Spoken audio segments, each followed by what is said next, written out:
Buckminster Fuller declared many years ago that if you removed all the politicians in the world, absolutely nothing would change or happen. But if you removed the designers, the world would collapse.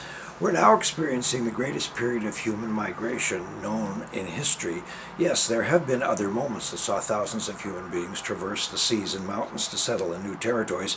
Some of those moments are within living memory, but with the invention of the jet airplane, which was spurred on, of course, by World War II, more people have moved and presently are moving lock, stock, and barrel around the globe to new addresses.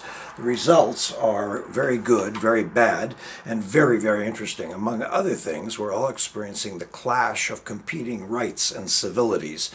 Vancouver, which as a part of Canada has two official languages, English and French, is largely Oriental now. So if you go to the local authority to write your driver's test, you are offered the opportunity to write the test in 167 different languages, even though the road signs are all in English.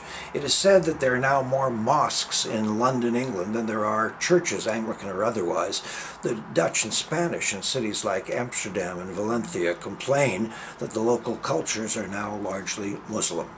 Questions arise about how we can get along. For the folks who've been in a certain place for a century or two, how can we graciously welcome new people into the daily flow of community life? And for new arrivals, what can we do to both retain our own beliefs and customs and still honor the ways of our new homes? My grandmother came to Canada in 1903 from the Ukraine and spoke 8 languages fluently in the house. She spoke almost entirely in Yiddish, but on the street she spoke exclusively and only in English. Many people moving into this city in British Columbia become a living part of the fabric, and many of us are kind and open and accepting to our new neighbors. Unfortunately, many are also suspicious and unwelcoming, and many immigrants make no effort to learn English or French or notice or respect any of the local idiosyncrasies, all of which leads to unnecessary and unfortunate tension in the rhythms of daily life. Most of us hope that these shaky vibes will diminish significantly or disappear altogether in a generation, and that we at some point will enjoy a richer social order. Biology and marriage should take care of most of these concerns, we hope. Pickle.